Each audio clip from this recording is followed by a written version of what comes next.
Tu ne le sais peut-être pas, mais il y a 99% de chances que des futurs mariés n'aient pas signé avec toi, parce qu'en réalité, ils n'ont rien compris à ton offre. Et j'ai clairement compris ce phénomène en allant au restaurant avec mon frère. En gros, pour t'expliquer un petit peu, on est parti, on avait faim, on est parti manger dans un restaurant qu'on ne connaissait pas. On regarde la carte et là, on voit un intitulé cœur de canard extra fondant et son croustillant, je sais pas quoi. Nous, en soi, on adore le magret de canard et on se dit, oh, ça doit être une dinguerie, le truc, laisse tomber. Donc on commande, on attend, tout va bien, on discute, etc., etc. On est plutôt pépère. Et là, les assiettes arrivent et en fait, dans les assiettes, on voit plein de petites boules panées. Et on se regarde genre, mais qu'est-ce que c'est que cette... Spoiler, c'est des vrais cœurs. Mini, concret, écœurant, c'était pas du tout une expression.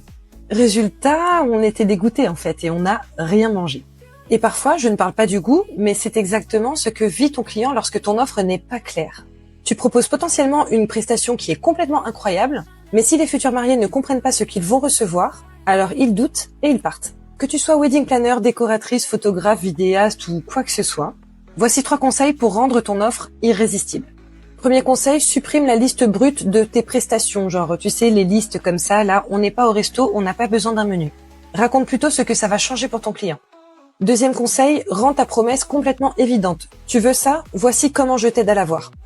Troisième conseil, rends-toi lisible en 10 secondes. Si ton offre demande une explication orale, clairement, ça veut dire qu'elle est totalement floue. Si tu veux créer une offre claire, magnétique et impossible à négocier, commente tarif et je t'envoie tout ce qu'il te faut en DM.